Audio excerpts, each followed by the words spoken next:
There we go. Hi. Are you there? I'm here. Hello. I'm not hearing you. Why am I not hearing you? Have you got your volume up? Oh, yes, you are. No, I can hear you now. I can hear. Yeah, cool. There your we camera's are. Off. I'm so.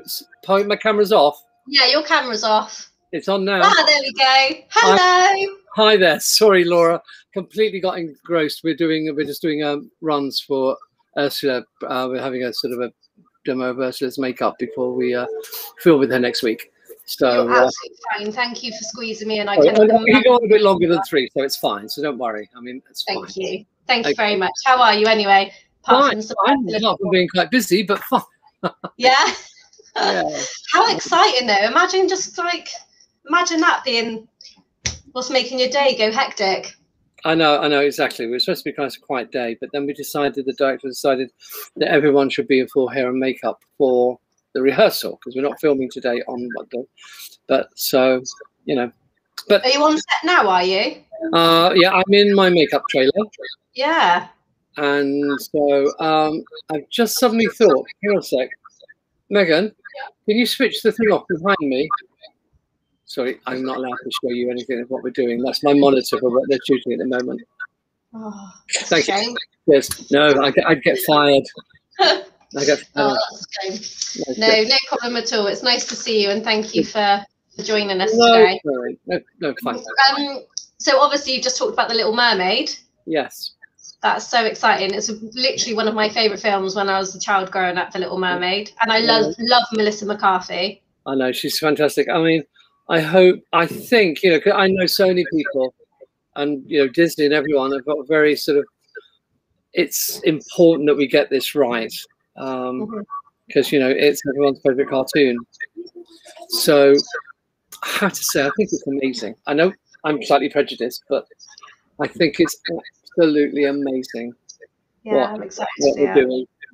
I think it's going to be really, really good.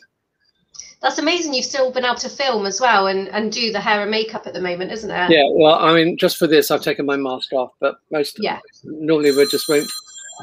Oh, is that me? Sorry, it's so busy here, isn't it? Is it? Yes. Yeah, who is it? Sorry. Oh no. That's okay. Message. Can I call you later? That's it, done. Quite marvelous. Yeah, exactly. So, you know, when we're making artists up, we have to have visors and masks, but we don't have to wear gowns or anything. We're not doing it here. We have to be led by Disney protocol on this, and it's what they want. But they haven't. They've said no, you don't have to wear the gowns and everything. That's not. But it's just, you know, it's just masks and visors. And we only wear masks when we're on set. But everyone, when the actors take their masks off on set, then we all have to visor up or goggle up or whatever while they're actually acting. And then the masks go back on and our visors come back off. Yeah. And do you have regular COVID tests for that as well, do you? We all have, because we're in Group A, because obviously we're working with the artists, we have COVID tests 3 times a week, temperature every day. And we have to wear little bands to say we've had our temperature taken. Otherwise, you're marched off the set. And marched off. I mean, if they see you without that and you've forgotten to put it on, they'll say leave. Can't be too safe, can you? Where are you filming? Pinewood. Oh, okay. Nice. So I mean, it's, you know, it's lovely. Yeah. It's great. Oh, good. So obviously you've done some incredible things. I've researched you for a while, and you're just incredible. How did you get into it? Because you started as a hairdresser, didn't you? That's correct. Yeah, I started as a hairdresser. I'd always liked hairdressing. And so I was doing a job, and I was working somewhere, and it was closing down. And I had made a friend. She said, "Do you want to come train to be a hairstylist?" And I went, "Okay, then, go on." And it was a great change.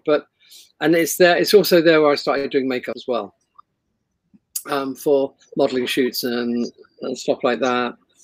And so it just generally grew. It was never my intention to be a makeup artist. Just fell into it. Yeah, sort of. Yeah, I sort of fell into it and sort of loved what I was doing. And as long as I enjoy what I'm doing, it's fine. When I don't enjoy it, I stop. Yeah.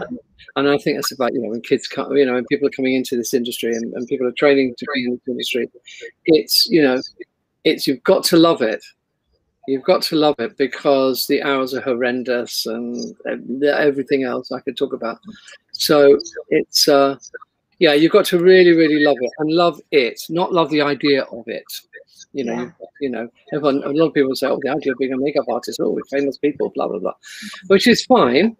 But actually, you've got to love the job, because you've got to love standing up to your knees in mud and whatever it calls for. So, it's got to be a bit. Sounds glamorous, doesn't it? Sounds glamorous.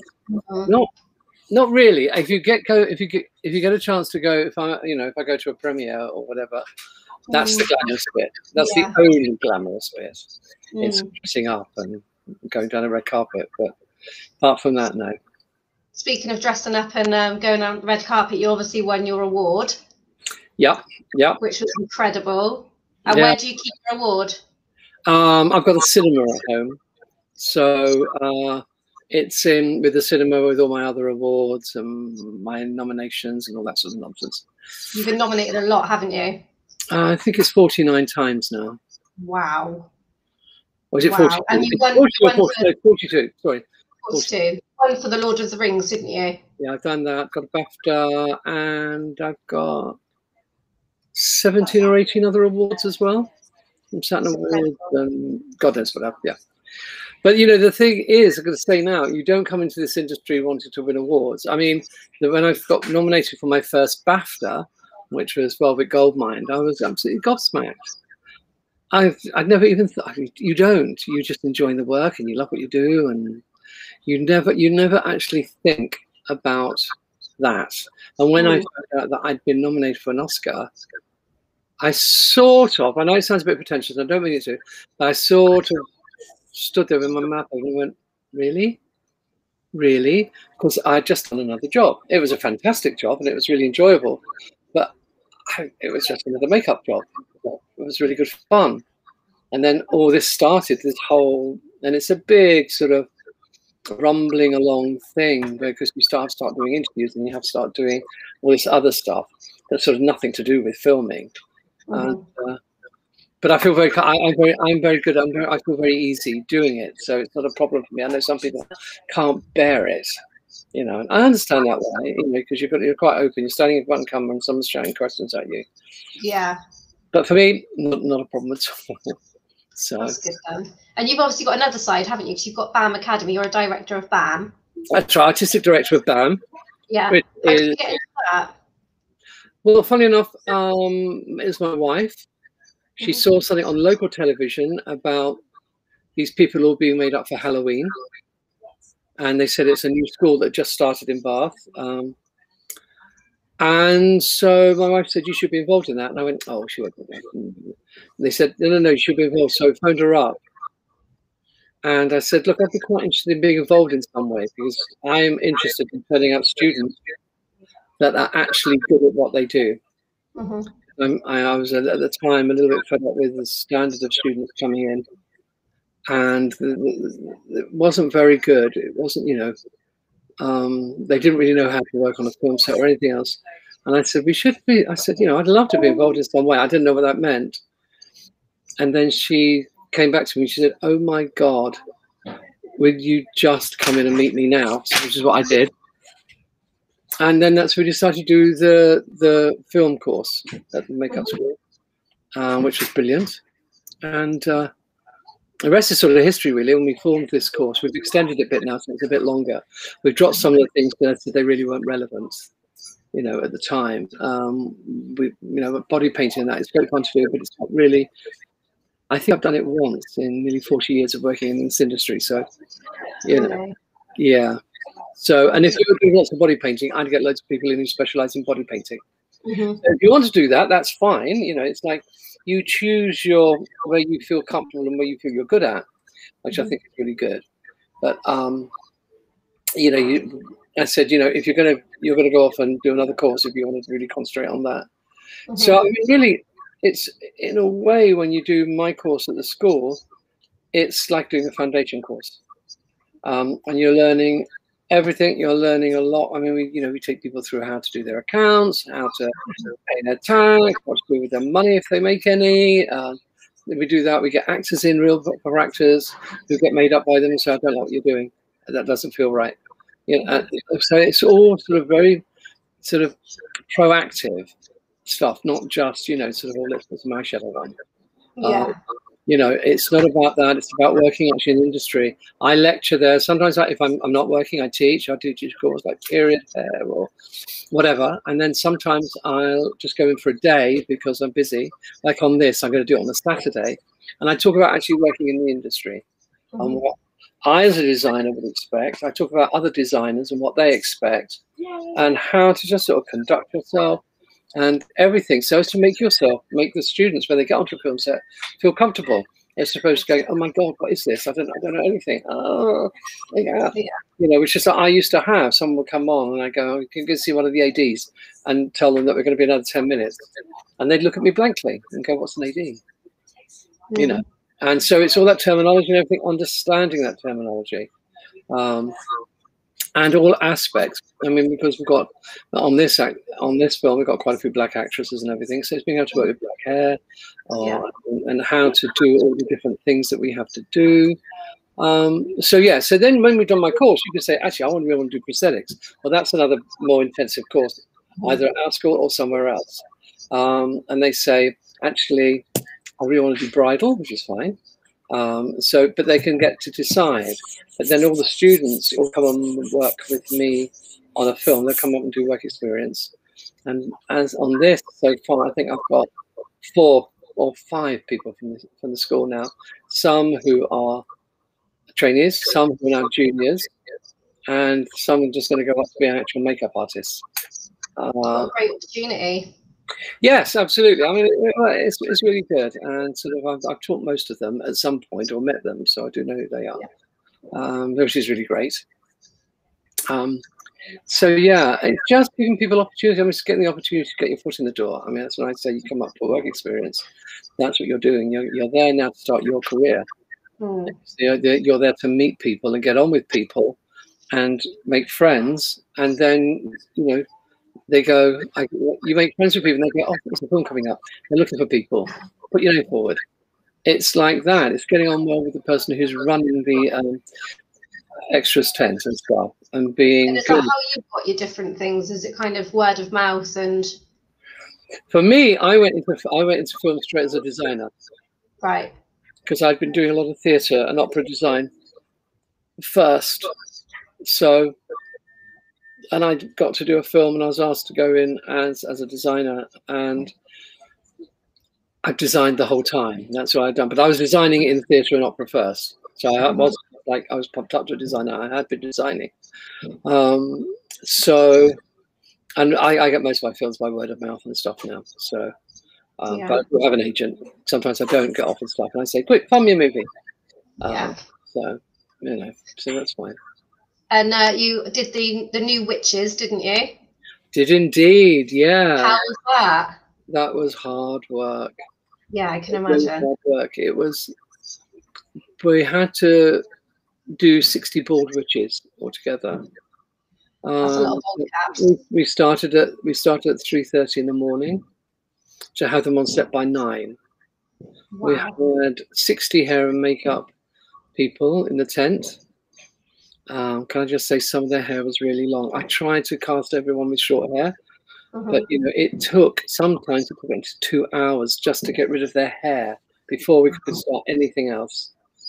And the thing was, it was all 60s makeup, so it was all false eyelashes. At least it was all on wigs, so that was fine. But it was like eyelashes, false nails, and then we had prosthetic feet on. They had prosthetic hands.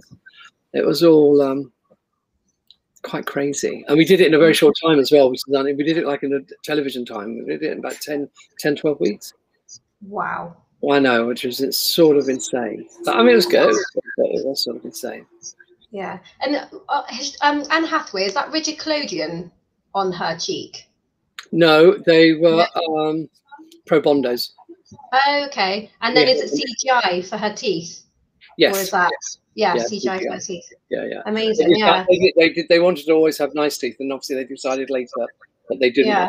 have such nice teeth. So yeah, I mean, it's pretty scary film, isn't it? Like to look great. at. I know. So we did the scars, and then obviously, you know, they took over with the CGI when they smiled. Yeah. Which was really, I thought, quite scary. What's your view on CGI as a makeup artist? Obviously, technology's evolved so much. Well, it's really interesting to talk about that, because actually, what a lot of people are saying now, they don't want to use CGI. They want us to do it for real. And the director of Witches, we always knew the grin was gonna. We couldn't do the grin, otherwise, you know, that had to be CGI. But everything else had to be real. He didn't want to do it afterwards. So the feet, when you see all the feet toes cut off, that's all real. That wasn't CGI. And nothing was CGI. I mean, the hands were all real. He didn't want it to, he wanted it to be real. And a lot of people have now gone like that against CGI because it's too easy. But unless you've got really good people, they're not going to, it's not going to look that good. Yeah. So people have now decided, so there's a place for CGI, of course, it's very useful. But as far as makeup goes, you know, and everything. And actors like to be made up. That's the other thing. Actors really like to be made up and not sort of go, oh, well, just put some dots on your face and that's it. They can't feel the part. I mean, everyone says, oh, God, what's going to happen? You know, CGI is going to take over. It will never take over, because it's part of the actor getting ready in the day when learning lines. It's getting made up and being in that. It's the camaraderie of being with other actors, all being made up. And it's great fun on the bus, and it's getting ready for the day's work. So there'll always be makeup artists. Nobody worry about that, please. Yeah. And I suppose it's getting them into character as well, isn't it? Whilst you're kind of making them into that person. Well, no, it's exactly what I'm designing. I've, you know, with people on here, I'm saying, look, you have to understand that when you do makeup, you're not just making them up. What you're doing is hopefully creating a person that when the audience watches, believe. And don't question how they look, how bizarre it might be or whatever. You have to get that right, and so then the audience will believe it. Because I know some films and people go, oh, I can't stop looking at the hair. Well, that's not good. Yeah. You're not there to look at the hair. You're there to look at the whole thing and go, this is fantastic. And I'm listening to the lines and I'm listening to the characters. I'm not judging about their hair and frock, because actually that should not be what it's about. We're not doing all this work just so people can sit and go, I love the hair. You know, that's not my job. My job is to make the audience believe the characters, to make the actors believe who they're portraying, and that they feel right for the character they're portraying. It's not about, oh, I just want some makeup on, you know, it'll be lovely and stuff. It's never like that. I mean, the simplest, plainest makeup, well, we will always discuss and work out and trial and change. It's not, everyone thinks, oh, I don't want makeup, you know, just put some makeup on and it's fine. It couldn't be further than the truth. And that's what's fantastic about the industry. And that's about doing these jobs and working on these lovely big films. Because it's like, you know, how do I change that person? Do I actually put any makeup on them? Do I take some off? It's all that. It's all those decisions. And you do that with every single character and virtually every single extra as well. I mean, getting it ready and getting them looking as good as principals on a film. I think it's really, really important. And sometimes if you're doing something, you can't do anything too outrageous on a leading person, because the words are coming out of their mouth and you're concentrating on them.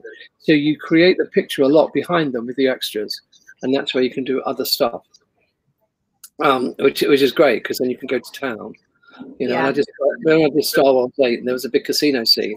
Now we had 600 people in there, and if there was 300 men and 300 women vaguely.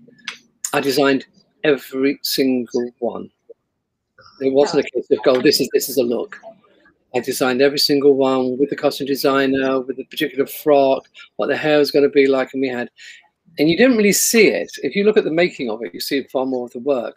But huge cages made, and then all hair covered all over them, so these strange shapes and everything else. You know, we had, you know, oh God, the model, what's her name in it? And she had this huge square box on her head that's all hair. and stuff, you know. So it's you do that, and it's I can't really explain it. It's just such fun to do, you know, to be involved in all that. What's been your favourite film to? I always get asked this question, and I'm terribly sorry, but there isn't. There isn't. They're all my favourite. A couple I wish I hadn't done, but hey, that you know, it's only a couple I didn't have a very good time on, but which is always. But no, all of them for all different reasons. And that's another thing about getting into industry. It's fantastic because every single job is different. You're never doing the same thing, because suddenly you go from a period to a sci-fi to a western to a whatever, horror to anything, and so then all the things you've got to do are different. So just when you think, oh, I got bored of this film now, we've been shooting it long enough, it stops, and you go and do something else. And the everything varies. And it's really, really good fun. And how long did it take you to create Lee Pace into Thranduil? To get that character, because he's so iconic, isn't he? So iconic, and I'd say one makeup test, that was it. One? Yeah. Wow. Is that because you know what you're doing? I hope so, yeah. But no, exactly. No, we just did one makeup test. Obviously, we talked about it before, and we decided what haircut I was going to have. We had the wig made, blah, blah, blah. And, yeah, we made him up, put the wig on, and we went, that's great, lovely, fun. I mean, I tend to do that quite a bit now. I tend to do, because I've done it for so long. Look at people and go, I know really what's going to work on you, and I really know it's not going to work on you. So we're going to go down this channel. And I talk to the director, and we decide what we're going to do and where we're going to go. And then we'll agree, and then we'll do a makeup test, and then we'll finesse or go, I hate this, let's think of something completely different. I have to say, touch wood, that hasn't really happened that often, but you know, it can occasionally. I'm working with Rob Marshall, like I am again on this film. He's great because he'll go, no, that's really nice, but can we try something else just to see? And so you do something else, and he goes, oh no, I much prefer that. He goes, no, you're right. What we did was great. You know, so it works a lot like that. Yeah. But yeah, you sort of come up with concepts. I don't do tons of concept drawings. I have a concept artist in when I'm trying to work out certain things. I don't like drawing. I like to do. I'll come up with ideas, and I don't do drawings. I do more collage and stuff. So like a mood board. Yes, I do mood boards, and I cut bits up and I stick them on the face, and you know. Most directors don't understand what I'm doing. They go, what's that? But, you know, it's fine. But, and how important do you think, because obviously we drill into our students all the time, it's really important to have your mood board, to get that idea. How many do you think you go through to create your characters? Oh, on this one, I did about 40. Per 40. Character? Oh, no. 40, I did 40 mood boards for the film. But for a character, I'll do at least 2. Yeah. And that's a big, huge piece of card. They're large.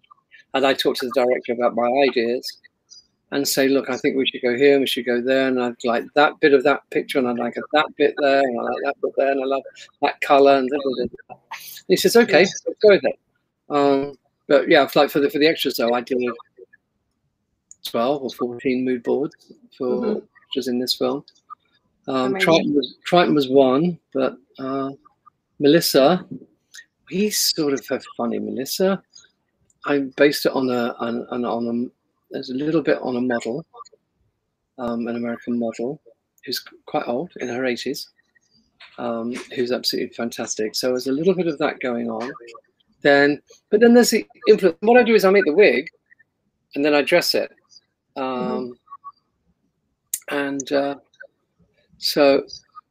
That's really good, and you do it like that, and I show the director and say, look, I've done this, and he goes, I love it, or I don't love it, whatever. But I like to do rather than keep talking. Yeah. Like, come on, let's do some makeup tests. Let's do some makeup tests. Let's do some makeup tests. And do it that way, because once you've got it on the person and you look at them, you get an instant reaction from the actor, whether they think we're going in the right direction, or I don't think she's going to look like that, or he. So it's sort of instant, as opposed to keep drawing. I'm bored of drawing. and more drawings. I just want to do. And then that's when because you do it on the face, that's when you really do know what it's going to look like and how it's going to work and whether you've got the idea is going to work. And that's when also, so when you're doing that, that's when you change everything. You go, no, that doesn't work. That doesn't work. No, let's do this. Oh, let's do this. Quick. So that's how I tend to work. Other people do like the drawings and stuff, but not me. So you did Alice Through the Looking Glass as well. Did that take a long time to make that one? The red one. Mm-hmm. Well, there was about 4 we made all together, all different sizes. Just for that look. Yeah, just for that look. We had about 4. Yeah. So we made a really, really small one. Then we made a normal one in the head. We made a big one. Then we had a really, really big one. Made a huge one for CGI purposes. Mm-hmm. So we made 4. Well, it sort of did. My friend Paul did that. Was working with me, and he did that wig. And he's been with that. And it's just like we took strands, loads of red weft, and we cut it up into pieces. And he just muscle waved everything, and they would lay it into place and pin it, because underneath that there's a huge foam shape. So we could keep it light. And you just start working. I don't like this bit. I cut it off, and he just slowly did the whole thing, or with microwaving with a pair of beer tongs. So yeah, and it's just having so many different instruments to hand, so you know exactly what you're doing. So I need to use this method here. I need to use that method there. So there's no right or wrong way of doing absolutely anything. It is a case of, now in my armory of techniques, what can I use? And that's what you sort of build up. That's what I've built up over the years. And that's what I try and teach people, is to build up this armory of techniques and go, I need to Marcel wave this. I need to set that on a roller. I need to push this in with a water wave. I need to, whatever you need to do is the important thing. So, and once you've been a trainee, once you start working on films, you're learning for the rest of your career. Mm-hmm. No one must ever sit down and think they know it all. No, definitely. No. Always room for improvement, isn't there? I mean, I still do. I'm still learning. I still do stuff, and all the rest of it. So, yeah. Got some questions from some students here. Jessica Bendel, who's one of my level 3s, she has asked, which character took you the longest to create? Oh, God, blimey. Which took me the longest to create? I'm going to say, I think one of them is, one of my characters is, you haven't seen them yet because they're in this film. And Ursula. Yeah. I wondered how that's going to be done. Are you allowed to say, is it going to be prosthetic? So you're not allowed to say? Can't say. Okay. No. We'll move on from that one then. I'll just wait to see the exactly. message after. Have you ever double booked yourself? No. No, I haven't. You have to be very careful about things like that. I'm very rigid on trying to keep a diary and everything. I know what I'm doing. And also, of course, I'm lucky because I've got an agent as well. So she knows what my whereabouts are and everything. So I can't take anything else on. It's not a good idea to double book. Mm-hmm. You're going to let someone down. And if you let someone down, then they may not employ you again. Mm-hmm. So rather than say yes to everything, you've got to say, I want to do this. And you've got to be able to say no. Yeah. Alice Taylor said, do you find it hard adapting to the makeup to the actors, different face and eye shapes, or has it become natural to you now? Completely natural. I'm just looking at the questions. No, I don't find it. The makeup makeup that's designed, I don't adapt to a face. I use the face to start off with, and I work from the face. So I don't sort of say, this is what I want to do, and then how do I do it on that face? I look at the face and say, what have I got to work with, and how can I use this face to then create the look that I want to do? Because there's always going to be several ways of doing it. You don't have to. There's no hard and fast rules. There's nothing rigid about doing this. It's sort of. I hate to use the word, but it's very organic. It is a case of, if I was looking at you, for instance, you sat down in front of me, and I go, well, your eyebrows are very distinctive, like it was with Lee Pace. And first of all, the director and everything, they wanted me to pluck his eyebrows so they were finer. It's an interesting idea. And he was happy with that, was he? Pardon? Was he happy about that, having his eyebrows? No, we never did that, because he wasn't doing that. But it's an idea, and I did some artwork on it with his own eyebrows, with finer eyebrows, with really fine eyebrows, and all the rest of it. But then we just adapted his eyebrows to work for us, because they're very defined, weren't they? Yeah, they wanted something sort of quite arched and everything. But in the end, we went with the real straight of his eyebrows, all brushed up and stuff, and made it elongated like that, as opposed to doing the whole arch thing. You know, we wanted him to look quite. And he's great. He's great at doing what he does. You've always got to remember as well that when you're doing this, the actors bring something to this. It's not just about us. So it's how they portray themselves and how they do stuff and how they act. And that's what I mean again about us doing the makeup to help them. They're not necessarily there to make our makeup look fantastic. And that works really well. I mean, it does work really well.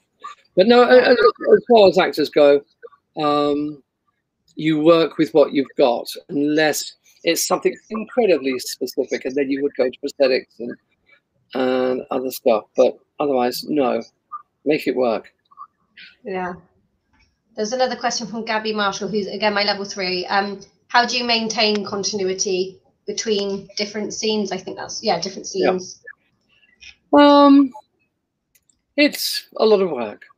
And we have people on this bus who look after the continuity. So you're on set with someone, you're doing scene 23 or whatever, you take pictures of that artist, and you go all the way around them and everything, and anything that's particular happened, like a cut or bruise or anything. And that goes into a folder for that artist. And then, because you've broken down the script beforehand, so you know that the next scene they're in is 5 days later.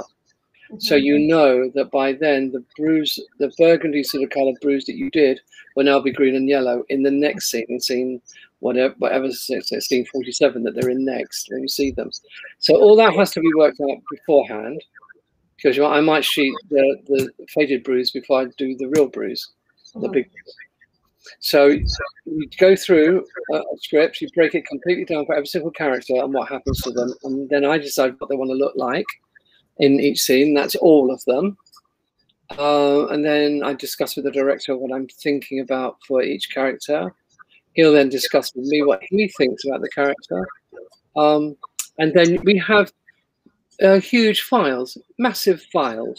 When I did Lord of the Rings, or is it The Hobbit, I know we had continuity files because we were doing 3 films all at the same time. So we're doing 3 films at the same time. We could do the first scene of the film, the first film, then we could do scene 256 in the second movie, and then scene 353, all on the same day. So you have to have your continuity and your breakdown for the whole 3 films, knowing what's going on, and you can't make a mistake, because if you go back to do Shannon at Hamdurlan and say, well, I can't put that blood on him because he doesn't get the blood till then. Oh, that was wrong. He should have got the blood earlier, and he would have lost the blood by then. So you do. It's a lot of work. But I think we had, the big Archer files. I think we had something like 47 or 48 of those full of continuity. They filled up a whole room, and so you just have to. And people learn in trainees. As you go to trainees, you'll learn how to do continuity, how to do it, make up notes, and everything all goes in for each bit and each scene. It's quite complicated, but you have to do it, otherwise you get. But you always have the script supervisor. You can always for playback to have a look at something. What does she look like after this scene we're doing now? Because we've already got it. You can look at the playback. You go, yeah, we do that with the hair. That's fine. But you should know anyway. You should have notes. Oh, her hair's down at this bit. Her hair's up. Oh, she's wet. She's dry. She's bloody. Whatever. Yeah. And we've already worked out through the script when she loses the blood or when her hair gets dry again, and so you know that. And you really have to know it, because sometimes when the director's not sure and say, why is her hair dry? It's supposed to be wet. Go, no. She had dried it in the scene before we're shooting now. She actually used her hair dry, dries her hair. Okay, yes, fine. So you really have to, because if you get it wrong, you really get in trouble. Yeah. I do like seeing a good blooper though. Oh, I know. Yeah, there's a few of them on my films. Yes, absolutely. I think it's always good to make a proper mistake somewhere. Yeah, we're only human, aren't we? Charlotte Ford said, as a fan of the character Lady Galadriel in Lord of the Rings, did you enjoy creating this character for your audience?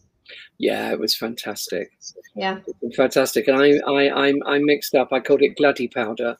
I actually mixed up a tiny tot of powder that had sheen and stuff in it, so that when she moved, they put a little bit of glow around her head, but we actually did it all the makeup. And so I made this powder, and it was great. I still got it somewhere with the label on. But it's, you know, and that was a lovely makeup because actually it was a no makeup really. I mean, the whole thing is that she's ethereal and she's wise and beautiful and all the rest of it. I mean, the wig she wore, that was all natural hair. The wig makers had actually they'd had the hair for 10 years. It was 40-inch natural blonde hair. Wow. It was so expensive, I can't tell you. I can't tell you how much that wig cost. Yeah, I can imagine, especially if it's all natural hair. Oh yeah. I don't work with anything else. I only work with natural hair. Even if we get cheaper wigs to do doubles with and that, it only has to be real hair, because then you could do anything to it. You can dye it if you want to.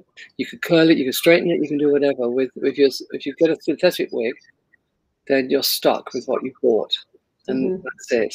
And it always looks too shiny for me and everything. So yeah. So any words of wisdom for our aspiring media makeup artists? Well, okay, fine. Well, what I'm going to say to you guys is, I know so many new studios being built. There is great faith. There is great faith in this industry, and there is going to be so many studios, new studios opening up, studios that are seriously expanding. That there will be work for you when you get out of college and start going to work. So stick at it. Don't get despondent about the COVID thing, because now all the studios are full so far, with people working. And in the early stages, ones are closing down because of COVID cases. We haven't had one COVID case on this one. They're very, very stringent about all the PPE and everything else. So it's, you know, it's important to think and not to worry. Carry on, learn as much as you can, because there will be work for you when you graduate. I mean, there will be a lot of work. I mean, I've even been talking to people and saying, are there going to be enough makeup and hair people to cover all this? Because you've now got Apple TV, you've got Netflix, you've got Hulu, you've got all these different companies that are now all making their own movies and TV programs. And there's so much TV out there. It's great. And trying to get good people now, it's impossible because they're already working, all of them. So we need more people in the industry. So be really good at what you do and come and join us all. Thank you so much, and thank you for your time on behalf of myself and Wiltshire College and University. That's fine, that's lovely. For your time, and I can't wait to see The Little Mermaid. I'm so excited. So am I. Is she as nice as I think, Melissa McCarthy? Even more nice than you think. Oh, I'm so jealous. She's absolutely fantastic. Actually, I have to say, the whole cast on this are just such nice people. We're having a really nice time. Good. Thank you so much for your time. I know you've been absolutely hectic. That's a pleasure. Thank you. Sorry about the beginning. That's why I was a bit late. Don't be silly. Don't be silly. Thank you. Okay. Cheers. Take care. Bye. Okay, bye.